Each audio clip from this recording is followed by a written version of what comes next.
O yung mga tropang gout dyan, baka makatulong sa inyo to. Isa ako sa mga taong ayoko naggagamot. Hindi naman to gamot, supplement to, detoxing supplement.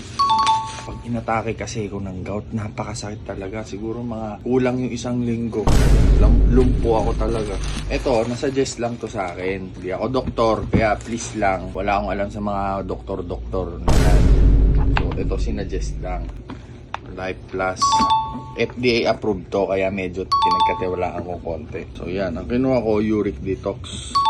Supports joint repair, reduces uric acid levels and joint pain, helps manage gout and arthritis symptoms, aids in kidney and metabolic health, promotes DNA repair and energy.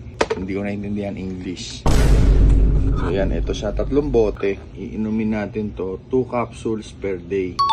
Ang laman niya, nicotinamide riboside NR, milk thistle, tart cherry extract, celery seed extract, curcumin, magnesium stearate, L-theanine. Hindi ko naintindihan. Basta yun yung mga laman. Sa mga nakakaintindi dyan, pa-explain naman. Ako, titestingin ko to. Since FDA approved naman, sana makatulong to. And kung gusto nyo rin i-try, lalagay ko na lang dyan sa baba kung saan nyo nabili. Hindi ko pa ini-endorse to at susubukan ko pa lang din. Kung gusto nyo akong sabayan subukan, pwede. Sana makatulong.